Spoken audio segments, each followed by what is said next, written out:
How does a school ban a father on graduation day, then act surprised when everything stops? Why would they put my name on a banned list like I was a problem, then pretend they did not know who handled the tuition? What happened in those next 3 hours changed the entire ceremony. My name is Aaron Cole. I am 52. I work in logistics. I move quiet things from one place to another, and I solve small problems before they become big ones. That job trained me to stay calm. It also trained me to watch people. When someone wants control, they do not always shout. Sometimes they just change a list. The morning of my son's graduation started like any other morning in my house. The light came through the kitchen window in thin lines. The kettle clicked off. I made coffee the same way I always do. 2 spoons of sugar, a little milk. I did not rush. I do not rush on days that matter. I had my clothes laid out on a chair since the night before, a clean shirt, dark pants, a jacket that still fit well. I did not dress to impress anyone. I dressed to show respect to my son. That was the point of the day. It was not about my ex-wife. It was not about her new husband. It was not about school staff. It was about Noah walking across the stage and taking his diploma. I checked the time twice. Not because I was anxious. Because I know how events work. Parking takes time. Lines take time. People get lost. And if you arrive late, someone will use it against you. They will say you did not care enough. I cared enough to be early. My phone sat near my keys. The screen showed a photo of Noah from last summer. He was holding a fishing rod and smiling like he forgot the world could be heavy. I stared at that photo for a moment. I told myself I would keep the day clean. I would not add tension. I would not argue. I would not let anyone pull me into a scene. I sent Noah a short message. I told him I was proud of him and that I would be there. I did not mention my seat or where I would park. I did not ask questions. I did not want him to feel pulled between adults. Noah had enough of that. After coffee, I walked through my living room and turned off a lamp I had left on. I picked up a small gift bag I had prepared. Inside was a simple watch. Nothing flashy, just something steady, like him. I also had a card with a short note. I kept the note simple. I told him I saw how hard he worked. I told him I trusted him to make good choices. I told him he did not have to prove himself to loud people. I left the house, locked the door, and walked to my car. The air was cool, the sky looked clear. It felt like a good day. It is strange how the body can sense trouble even when the weather is kind. I had that feeling in my chest. Not fear, more like a quiet pressure, like a warning that you cannot explain. The drive to the school took about 30 minutes. I kept the radio low. I did not want noise. I passed familiar streets, familiar stores, and familiar traffic lights. I saw other cars going the same direction. Some had balloons tied to the mirrors. Some had graduation signs in the windows. Families were in a happy rush. I watched them and felt a small ache. I wanted that easy joy. I wanted a day with no politics. As I got closer, the roads became crowded. People slowed down. Someone cut in front of me without signaling. I did not react. I let them go. I have learned that reacting gives strangers power over your day. I turned into the school area and saw the first set of signs. They pointed toward parking and the graduation entrance. Staff in bright vests waved cars forward. A few police officers stood near the curb, mostly to direct traffic and keep things moving. Everything looked normal. The school had done this before. They knew how to handle crowds. I parked farther away than I wanted. It did not bother me. I like walking. It gives me time to set my mind right. I took the gift bag, adjusted my jacket, and stepped out. The sun was stronger now. I could hear voices from the direction of the main building. Laughter, calling names, parents taking photos, a few kids running ahead. As I walked, I kept my eyes open. Not because I was looking for trouble, because I have a habit of reading the room before I enter it. I noticed clusters of families. I noticed staff members holding clipboards. I noticed a security table near the entrance, not inside the building, but right before the doors. It looked like a checkpoint. That was unusual. I had been to school events before, games, meetings, award nights. There was sometimes a staff member at the door, but not a full table with clipboards and printed pages. The school must have decided this ceremony needed extra control. I stepped into the line. People moved slowly. A staff member smiled and told everyone to have tickets ready. Another staff member kept repeating that bags might be checked. A third person held a list and looked down at it between families. I stood there with my ticket in my hand. The paper felt thin and warm from the sun. I watched the security table. Each family stepped up, gave their name, and walked through. It looked smooth. No one seemed worried. It was like airport security, but softer. When it was my turn, I walked forward and handed my ticket over. I also said my name. I said it clearly. I did not mumble. I did not joke. I gave the same respect I expect from others. The man at the table, head of security, looked at me. He was not rude at first. He just had that face of someone doing a job. He picked up the clipboard and scanned the paper. His finger moved down the list in a practiced way. Then his eyes paused. His posture changed. Not a lot, just enough for me to notice. He looked at the paper again, then looked at me again. He asked me to repeat my name. I did. He asked for my ID. I gave it to him. He compared it to the list. His mouth tightened. I could feel the line behind me. People do not like delays. They start breathing louder. They start shifting their feet. They start looking around as if someone is doing something wrong. I heard a woman behind me ask her husband what was happening. He told her he did not know. The head of security told me, in a careful voice, that I could not enter. He said my name was on a list. I asked him what list it was. I kept my voice low. I did not want Noah's graduation to become a show. The man tapped the paper with his finger. He said it was a restricted entry list. He said it was for safety. I asked him what safety issue was connected to me. I asked him who put my name there. He did not answer directly. He said he was following instructions. He said he could call someone if I wanted. His eyes were trained on my face like he expected me to explode. I did not explode. I did not even raise my voice. I told him I understood he had a job. I asked him if he was sure the information was correct. I asked him to show me where my name was. He hesitated, then turned the clipboard slightly. I did not grab it. I just leaned enough to see. There it was, my name, printed in a neat list. Next to it was a small note, not detailed, just a short phrase. Something like, "Do not allow entry." It was so simple, so final, like I was a problem to be managed. I stood still for a second. The world felt quiet, even with the crowd noise.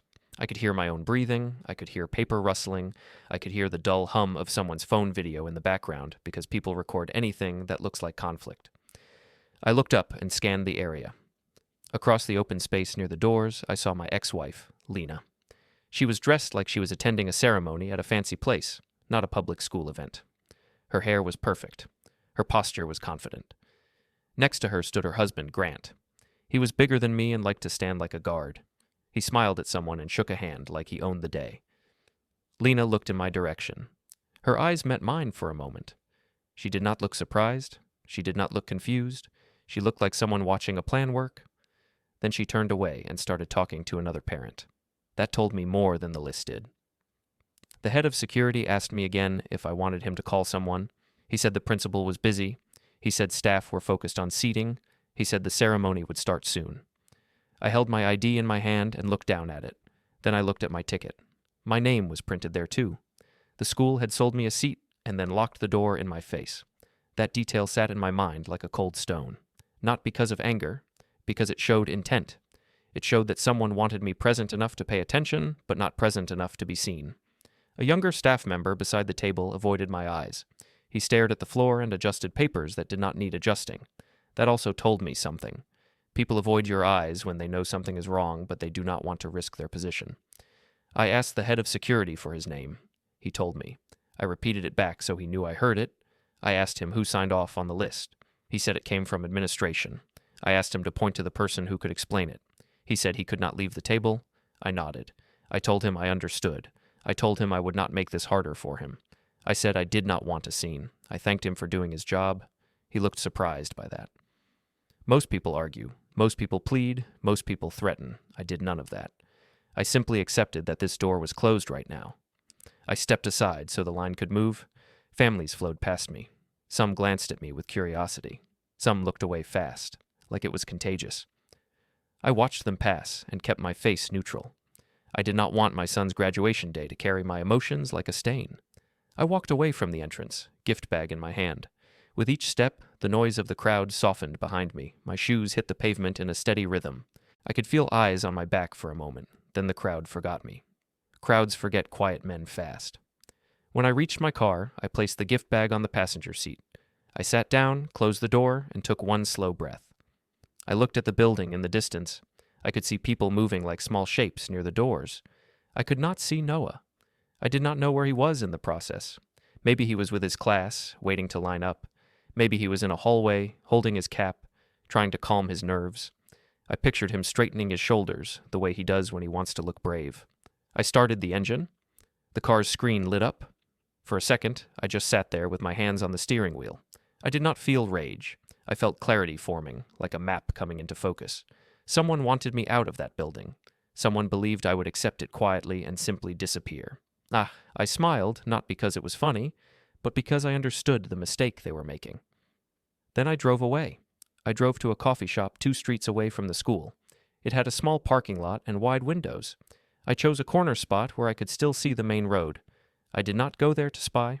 I went there because I needed a place to sit and think without people staring at me. Inside, the air smelled like warm bread and burnt coffee. A few parents sat at tables with programs in their hands. They laughed and took pictures of each other. Nobody noticed me. That helped. I ordered a plain coffee and sat down. My hands were steady, but my chest felt tight. I looked at the time again. The ceremony would start soon. I imagined Noah in his cap and gown, standing with his class. I imagined him scanning the crowd, looking for my face. That thought was worse than the list at the gate. The list was paper. This was my son. People think moments like this happen in one day. They think a father shows up, gets blocked, and the story starts. But it started years before, in small choices, in quiet disrespect, in slow rewriting of who mattered. Lena and I were married for 15 years. We were not a loud couple. We worked, paid bills, raised Noah, and tried to build a stable home. I did not drink much. I did not gamble. I did not chase attention. I thought that was enough. Lena wanted more than calm. She wanted a life that looked impressive. She wanted people to see her and think she had won something. When Noah was younger, Lena still respected me in public. She would ask my opinion at school meetings. She would mention my work when people asked. But over time, she stopped doing that. She began speaking for both of us, even when it was my turn to speak. If a teacher asked a question, she answered fast. If I tried to add something, she cut in and finished my sentence like I was slow. At first, I told myself she was just excited. Then I noticed she did it most when other parents were around. The marriage ended in a quiet way. There was no one big event. It was more like a door slowly closing until you realize it is locked. Lena told me she felt bored. She said she needed someone with energy. She said she wanted to feel seen. I told her I understood. I did not beg. I did not argue. I focused on Noah. After the divorce, I kept my responsibilities simple and clear. I paid what I was supposed to pay. I showed up to events. I took Noah on my weekends. I helped with homework. I fixed his bike. I taught him how to save money. I did not try to compete with Lena's new life. I just tried to be steady. Then Grant appeared. Grant was the kind of man who filled space. He spoke loudly, laughed loudly, and put his hand on people's shoulders like he owned the room. When he met me, he smiled too long and shook my hand too hard. He said he had heard a lot about me, and he said it in a way that felt like a performance. At first, I tried to keep it neutral. I told myself this was about Noah, not about my pride. I did not want Noah caught in adult tension. But Grant was not interested in neutral. He liked positions, he liked ranking. He liked being the one in charge, even in places where it did not make sense. I saw it at Noah's middle school events. Grant would stand beside Lena like a main partner. He would speak to teachers like he was the primary parent. If someone asked where Noah's father was, Grant would point at me in a casual way, like I was a distant helper. Lena did not correct it. She let it happen. The school responded to confidence, not to truth. Staff started greeting Grant first. They started asking him questions about Noah. They started sending messages through Lena only. If I asked for information, I got short answers. If Grant asked, he got full details. It was subtle at first, like a pattern you notice only after it repeats. There was one parent night where I sat at a table with Lena and Grant. A teacher talked about college planning. The teacher asked about financial preparation. Grant leaned forward and spoke like he was already managing it. He said they had it covered. He said they were looking at certain options. Lena nodded, like this was settled. I sat there and listened. I did not correct him in that room because I did not want to embarrass Noah. But I remember looking at Lena and realizing she was comfortable letting another man speak over my role. Later, when we were outside, I told Lena we should talk privately about the plan. She said there was no need. She said Grant was handling the big picture. She said I could still help in other ways. She did not say it with anger. She said it like a manager assigning tasks.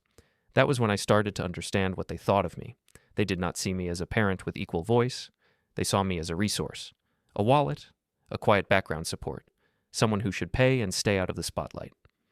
The strange part was that I had already been handling the tuition side for years in a structured way. I had done it because I wanted stability for Noah. I wanted to avoid arguments about money.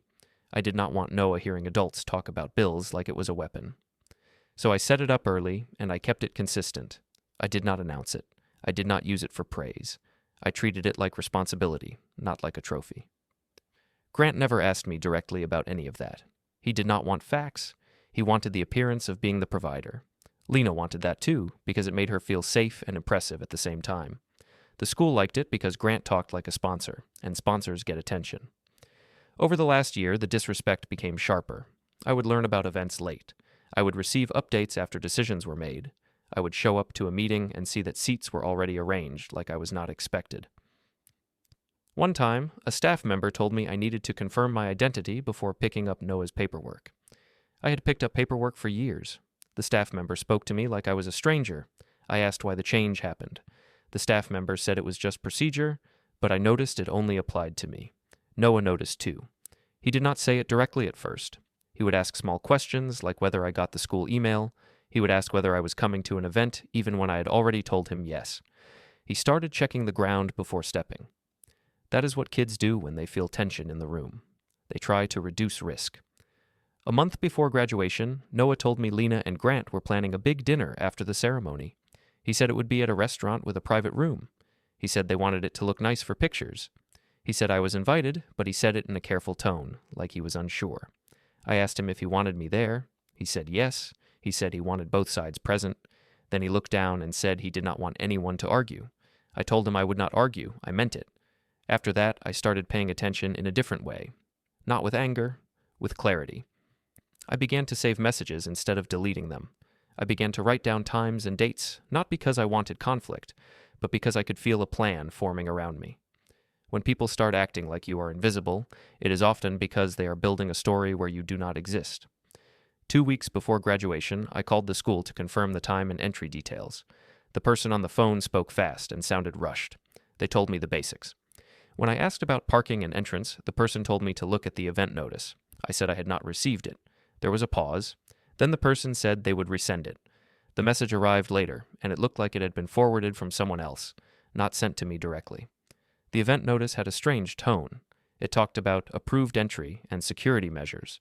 It told families to arrive early. It told them not to bring large bags. It told them to follow staff instructions. It did not say anything about bans, of course. But the tone felt less like a celebration and more like a controlled procedure. I remember sitting at my kitchen table with that notice in front of me. I looked at the words and felt that pressure in my chest again. I thought about calling Lena. I decided not to. When someone is committed to a story, they do not tell you the truth before the curtain goes up. They wait until the audience is present. The day before graduation, Noah called me in the evening. He asked if I had my ticket. I said yes. He asked where I would sit. I told him I would sit wherever the ticket said. Then he paused and asked what I would do if there was an issue at the door.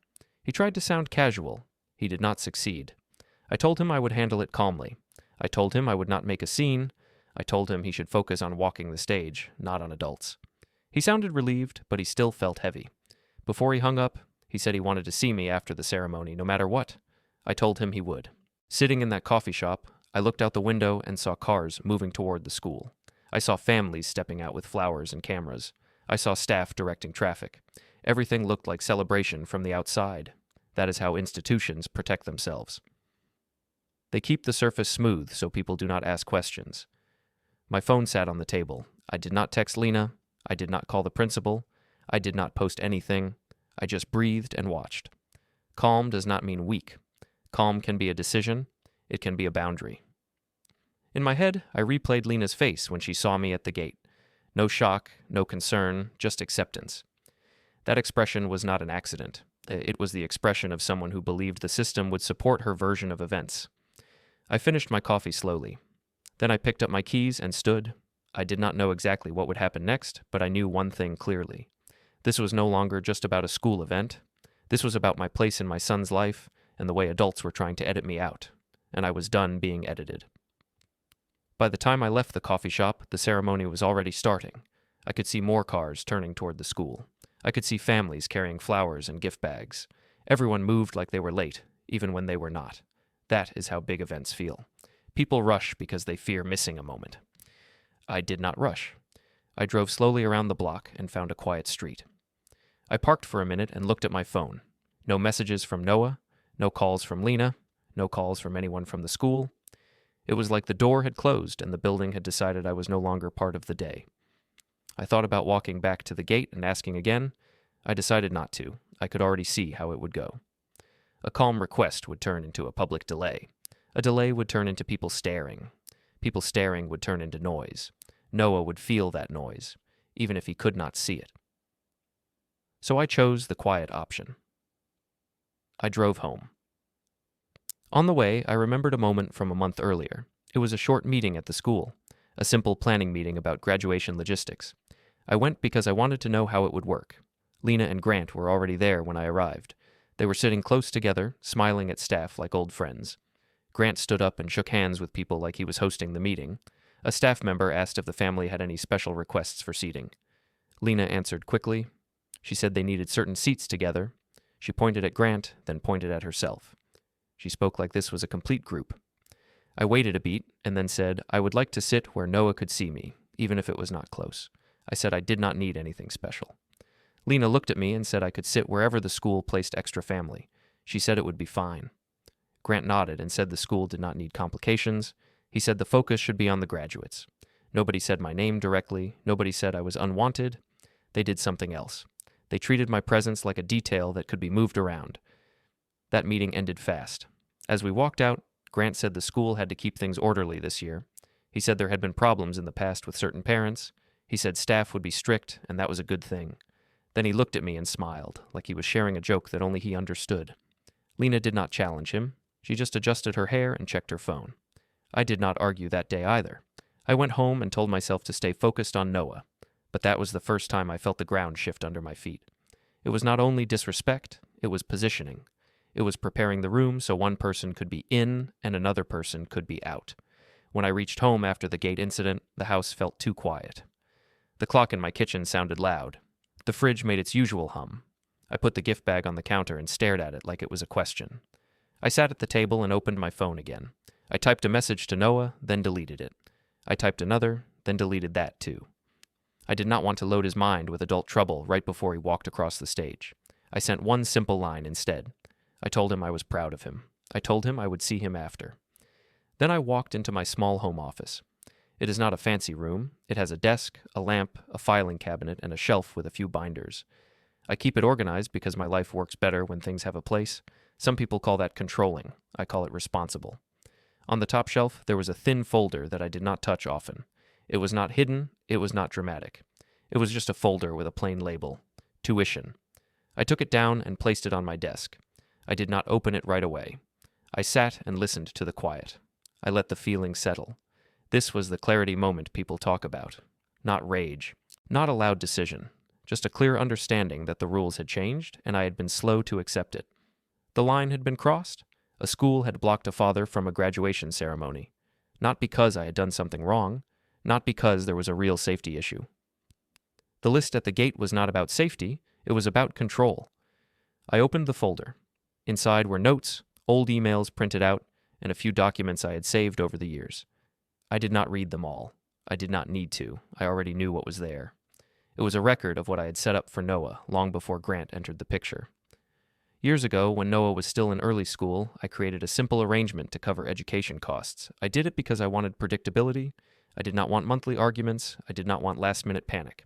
I wanted Noah to have the same chance as kids from louder, richer families. I kept my payments steady. I kept my records clean. I never waved it around for praise. I never told the school to clap for me.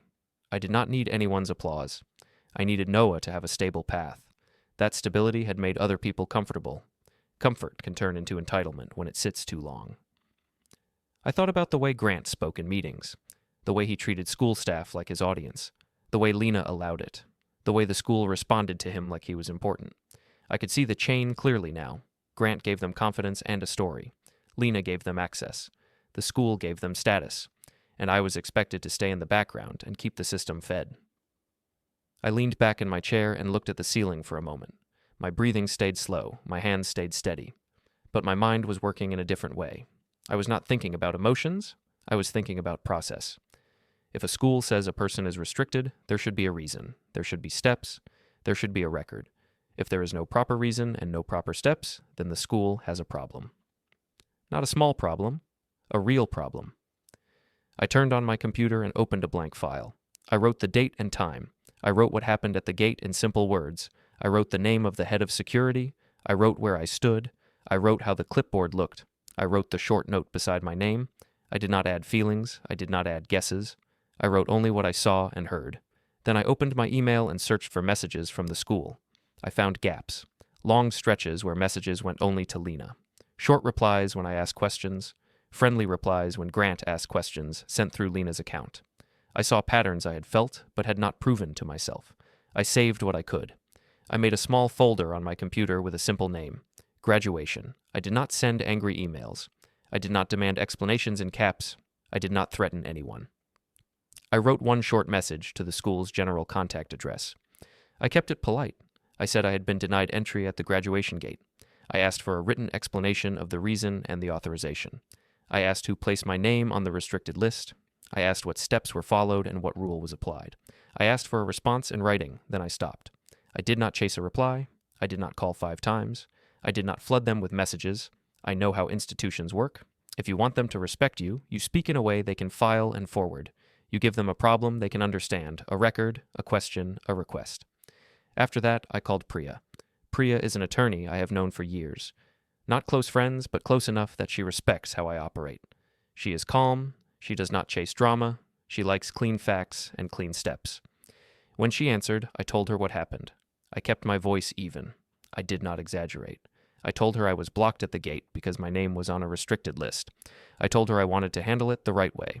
I told her I did not want a scene at the ceremony. I told her I wanted a record and a lawful response. Priya asked a few questions. She asked if I had ever been told about any restriction before. I said no.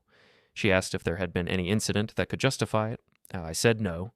She asked if I had the name of the person who enforced it. I said yes. She asked if I could write down what I saw while it was still fresh. I told her I already had. She told me not to confront Lena or Grant during the event. She told me not to argue with staff in person. She told me to keep everything in writing and to let the school answer on record. Then she said something that landed hard, even though her tone stayed calm. She said this was not only a family issue. She said a school cannot casually block a parent from a public ceremony without proper basis. She said the school would want to fix this quickly if it was done improperly. I thanked her. I told her I would follow her advice. I ended the call and sat in silence again. The house felt different now, not because my feelings had changed, but because my direction had changed. When someone pushes you out, you can spend your energy trying to push back, or you can step aside and let them show what they did, clearly, in a way that creates consequences. I looked at the gift bag again. I pictured Noah walking across the stage without seeing me. I pictured him searching the crowd and feeling that small drop in his stomach. That hurt, but it also gave me focus. This was not about my pride. This was about my son learning what respect looks like and what it costs when people try to erase someone quietly. I closed the tuition folder and placed it back on the shelf. Not hidden, just returned to its place. I shut down my computer and wrote a few more notes on paper, just in case. Then I picked up my keys and walked back to my car. I did not know if the school would reply quickly. I did not know what Lena and Grant were saying inside the building, but I knew my next steps would be calm, lawful, and precise. And I was not going to ask for my place at my son's graduation like it was a favor. I was going to make them explain why they tried to take it. The next morning I woke up before my alarm. The house was still dark. I sat on the edge of my bed and listened to the quiet. I did not feel angry. I felt focused. I knew the school had made a choice, and now I needed facts, not guesses. I made coffee again and opened my laptop at the kitchen table. I read my message to the school one more time. It was short. It asked for a written reason, a name, and the policy that supported the restriction. I did not add emotion. I did not add blame. I asked for details because details force people to stay honest. Then I checked my email for a reply. There was nothing yet. I did not send a second message. I waited. At work, I kept my day normal. I moved through tasks like I always do. That is something people misunderstand about calm men. They think calm means you do not care. Calm often means you care enough to stay steady while you build a proper response. During lunch, I went to my car and called Priya again. I told her the school had not replied. I told her I wanted to take the next steps without causing noise around Noah. Priya said that was the right approach. She said the best move was to stay polite and formal and to keep every contact simple and traceable. She also said I should not rely on phone calls with the school unless I follow up by email right after. She said that way nobody could later pretend they did not understand. After work, I drove to Priya's office. Her building was quiet. The lobby smelled like clean floors and paper. A receptionist nodded at me and asked me to sign in. I did it without complaint. I like procedures when they are honest. Priya met me in a small conference room with a glass wall. She had a notebook, a pen, and a calm face. She asked me to walk through the gate incident again, from the moment I arrived to the moment I left. I did it in order. I did not jump around. I did not add drama. Priya wrote down names, times, and the exact steps.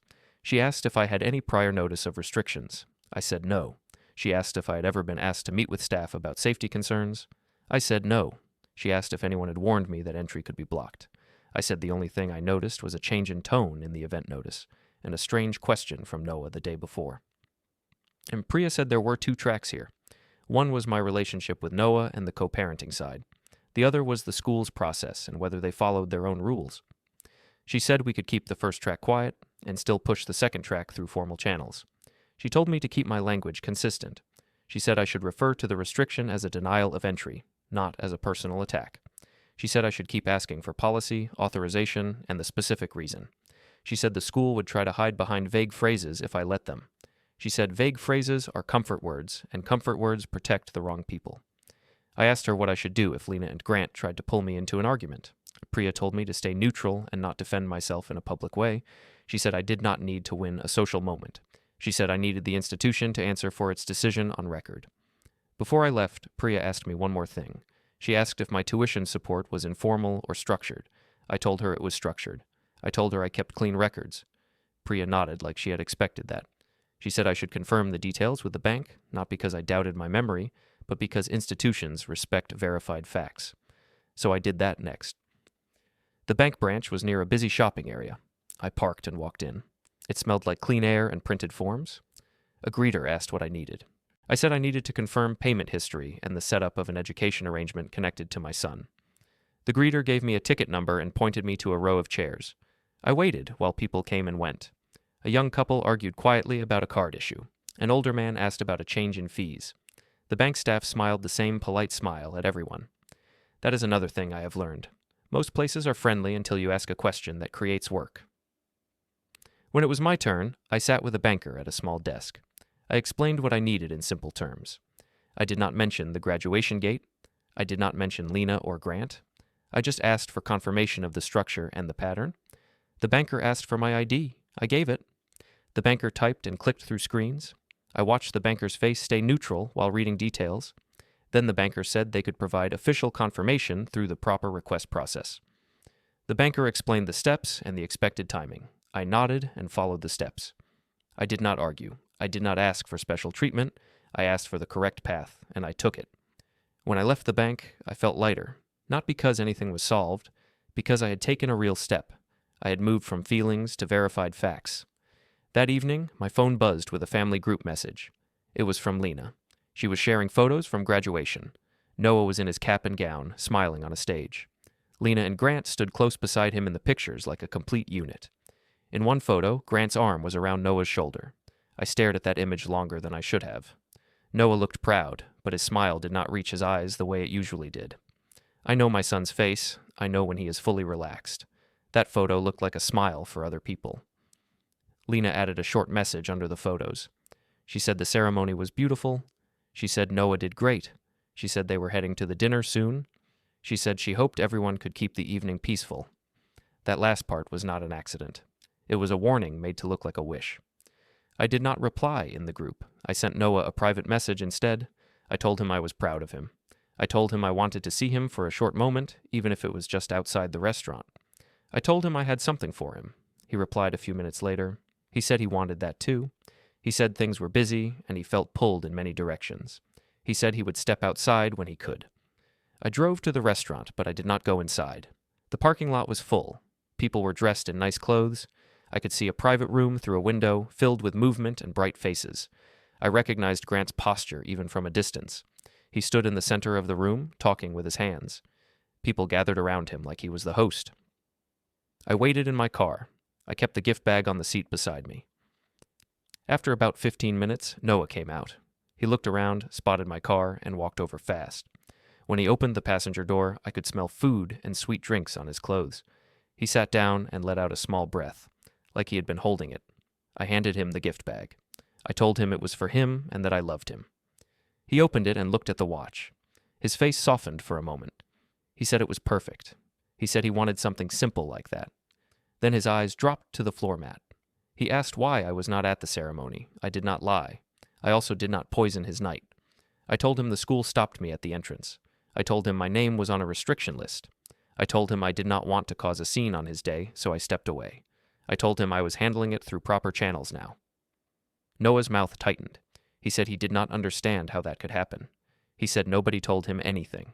He said Lena told him there were security rules, but she never said my name was involved. He looked like he wanted to be angry, but he also looked tired. I told him this was not his job to fix. I told him he did his part by graduating and staying focused. I told him I would take care of the adult side. Noah nodded. Then he said something that hurt more than the list. He said Grant had been telling people all night that he was the one who made the college plan possible. He said Grant kept saying he stepped up and carried everything. Noah said some relatives nodded like they believed it. I kept my face calm. I told Noah people say many things when they want attention. I told him the truth does not change because someone speaks loudly. I told him I did not need Noah to argue with anyone. I told him I only needed Noah to remember what I have always done, even when nobody clapped for it. Noah looked at me for a long second. Then he said he knew. He said he saw how steady I was. He said he was just tired of being in the middle. I told him I understood. I told him he should go back inside and enjoy his dinner. I told him I would not take more of his time. Before he left, he asked if this problem could affect his college start.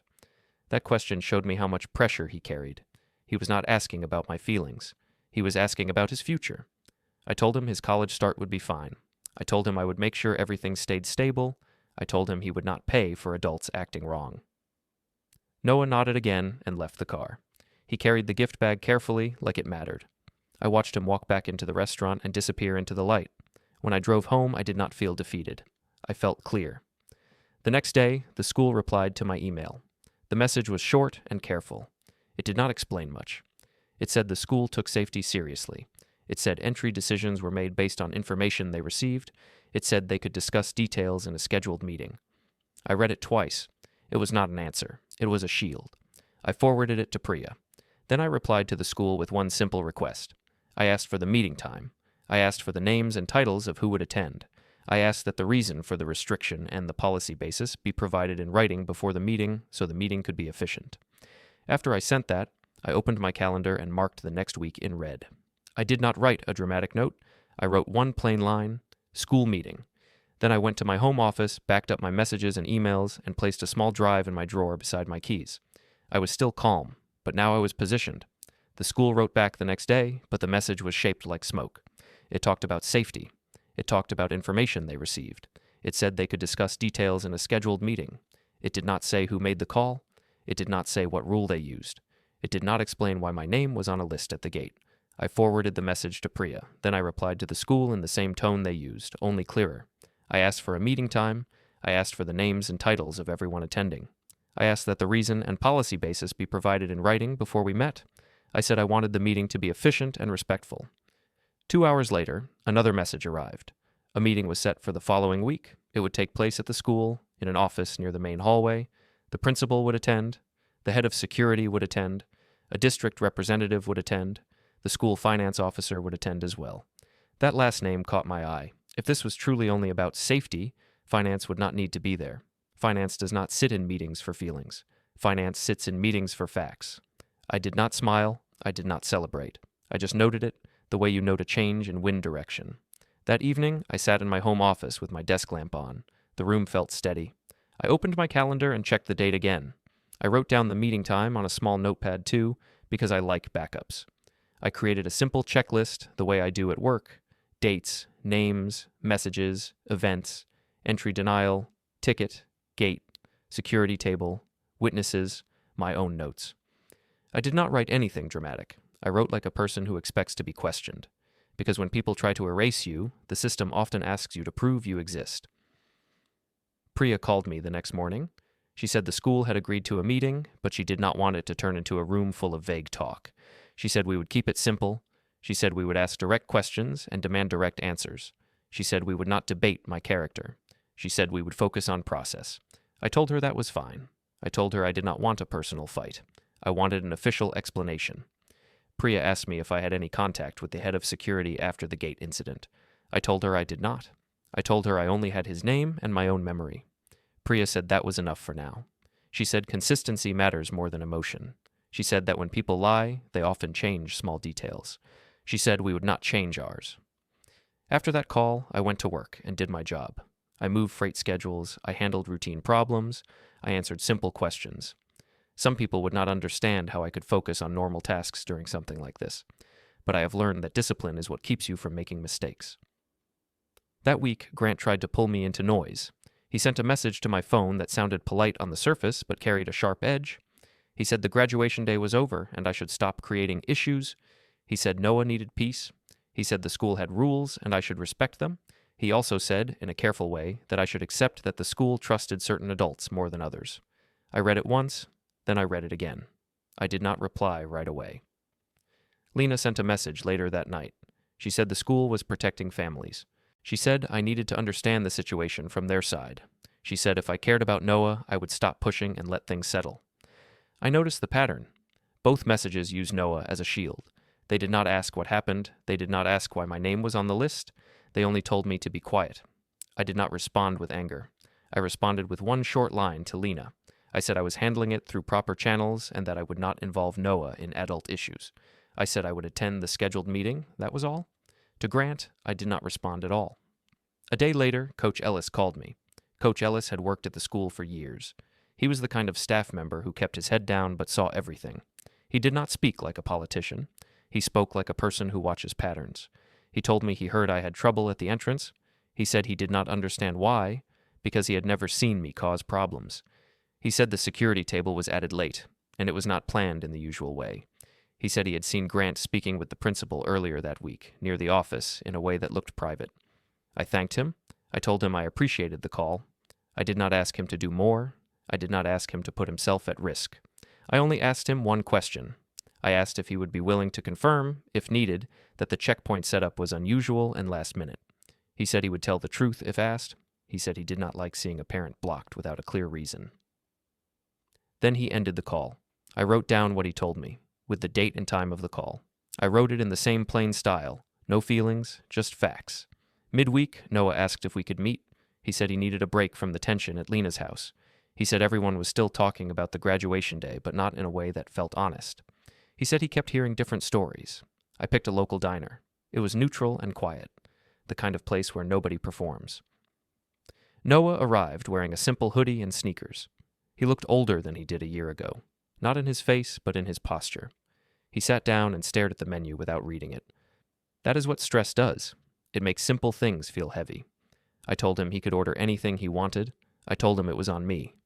He gave a small smile, then he ordered something basic. I did the same. When the food came, Noah asked me directly what I was doing about the gate incident. He asked if I was going to fight the school. He asked if it could affect his college plans. I kept my voice calm. I told him I was not fighting anyone. I told him I was asking for an official explanation. I told him the school made a decision that affected both of us. I told him I would handle it through the system, the same way I handle problems at work. Noah asked why the school would do that to me. He asked if Lena told them something. He asked if Grant pushed it. I told Noah I did not know yet. I told him guessing would only make him feel worse. I told him I would learn the truth in the meeting. I told him I would not accept vague answers. Noah nodded. Then he looked down and said he felt embarrassed at the ceremony because he noticed my seat was empty. He said he kept thinking maybe I had decided not to come. He said he did not want to believe that, but he could not find me. That was the hardest part to hear. I told him I would never choose to miss a moment like that. I told him I was at the gate, and I was blocked. I told him I left because I refused to turn his day into a public argument. I told him that was my choice, and I would make the same choice again. Noah sat quietly for a while. Then he said Grant kept acting like the main parent in front of relatives. He said Grant told people he was carrying everything. He said some people believed it because Grant said it with confidence. I told Noah confidence is not proof. I told him I did not need applause for doing my part. I told him I only cared that Noah felt supported. I told him his future mattered more than adult pride. Noah looked at me and said he wished adults would stop treating him like a prize. He said he wanted to start college without hearing quiet comments and pressure. I told him he would. I told him I would protect his stability. I told him my job was to be steady, not loud. When we left the diner, Noah hugged me longer than he used to. Then he walked to his car and drove away. The meeting day came faster than I expected. That morning, I woke up early again. I made coffee again. I checked my calendar again. I put my phone on full charge. I wore the same simple style as always. I did not dress for war. I dressed for a meeting. Priya told me she would meet me outside the school. She said we would enter together. She said it mattered because schools treat people differently when they believe nobody is watching. She said the presence of counsel changes the tone. She was right. When I arrived, the school parking lot was busy in a different way than graduation day, not full of families, but full of staff cars and district vehicles. A banner in the hallway window caught my eye. It announced a community partners night scheduled for that evening in the auditorium. It looked like a donor event, a public-facing event, the kind of event where the school smiles and says thank you to people who support programs. That detail mattered too. Institutions care about image most when an audience is coming. I sat in my car for a minute and watched the building. Staff moved in and out. A few people carried boxes inside. I saw the head of security near the main doors, speaking with another staff member. I saw the principal in the hallway through the glass, walking fast with papers in her hands. I did not walk in yet. I waited for Priya. When she arrived, she parked 2 spaces away. She got out with a calm posture and a simple bag in her hand. She greeted me like this was routine, because for her it was. For me it was personal, but I refused to let it show. We walked toward the entrance together. Inside, the hallway smelled like floor cleaner and old posters. The school office window was open. A receptionist looked up and saw Priya, and the receptionist's expression changed slightly, like the day had become more serious. We signed in. We were given visitor badges. The receptionist told us to wait. I sat in a chair near the office door. Priya sat beside me. People walked past without looking at us. The building felt busy, but also tense, like everyone knew something was about to be discussed that they did not want discussed. After a few minutes, the principal stepped out and greeted Priya with a polite smile. She greeted me too, but her eyes stayed cautious. Behind her, I saw the head of security. I also saw a woman I recognized from earlier emails, the finance officer, and a district representative I did not know. They led us down the hallway toward a conference room. As we walked, I noticed something else. Staff were setting up signs for the evening event, pointing toward the auditorium. A few students were rehearsing something on the stage in the distance. The building was preparing to be watched. I kept my breathing slow and my face neutral. I held my hands steady at my sides. I did not speak first. I let the institution take us where it wanted. And I followed because this time I was not walking in alone. My name was on that list because someone wanted a clean story with me removed. The conference room was small and too bright. The principal sat at the head of the table like she was used to controlling the room. The district representative sat beside her with a tablet and a blank face. The head of security sat stiff, hands folded. The finance officer sat with a folder in front of her and kept glancing at her phone.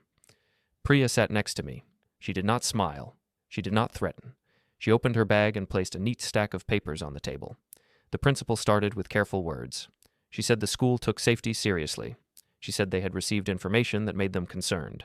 She said they used a restricted entry list to prevent problems at graduation. She said the decision was not personal. Priya asked what information they received, who provided it, and what policy allowed them to block a parent from a public ceremony without prior notice. She asked for the authorization chain. She asked who approved my name being placed on that list. The principal tried to stay vague. She said it came through a family communication. She said staff had to make quick decisions. She said there was no time to debate at the door. Priya did not debate. She asked for the written basis. She asked for the incident report. She asked for the required steps under district rules. She asked if I had been notified in writing. She asked if I had a chance to respond. She asked if there was any formal finding of risk. The head of security spoke next. He said he was given the list on the morning of graduation. He said he was told to follow it. He said he did not create it. He said he did not know why my name was there. He said he did not like turning people away, but he followed instructions. Priya nodded and asked who handed him the list and who told him to enforce it. He gave a name from the front office. The district representative wrote it down. Then Priya slid one page forward. It was a bank letter. It confirmed an education payment arrangement tied to Noah's tuition. It showed the pattern, the dates, and the structure. It was not emotional. It was official. It was stamped and signed. Priya slid a second page forward. It was a summary of payments over years, formatted like a clean ledger. It did not mention Lena. It did not mention Grant. It just showed the reality. The school and related education costs were being paid from my side in a steady, traceable way. Priya slid a third page forward. It was a copy of a written notice I had received long ago that described how education support would be handled and how certain decisions required notice to both parents. Priya pointed to the section that discussed access to major school events unless there was a formal process with documented reasons. The principal's face changed, not anger, concern. The finance officer's eyes widened slightly. She asked to look closer. She pulled the page toward her and read with quick, tight focus. Her hand moved to her phone again. She did not speak for a moment. The district representative asked the principal a simple question. He asked if the school had confirmed any of this before denying entry. The principal said no. She said the graduation day was busy. She said staff acted on trusted information. Priya asked what trusted information meant. She asked who said what and when. The principal hesitated. Then she admitted the concern came through Lena and Grant. She said they asked the school to keep the day peaceful. She said they claimed I might cause disruption. She said it was presented as a safety issue. I kept my face calm. I did not look at the principal like she was my enemy. I looked at her like she was an adult who had made a serious procedural mistake. Priya asked if there was any proof of risk, any prior incidents, any report, any district form, any documented step. The principal said there was no formal report. The district representative took a slow breath. He asked the principal to step outside with him for a moment. When they left, the finance officer's phone buzzed again. She answered quietly. Her voice dropped. Then she stood up, still holding the bank letter, and walked to the door to listen in the hallway. The head of security stared at the table like he wished he could disappear. I sat still. I did not feel victory. I felt the calm of a person watching a machine correct itself once the truth is placed inside it.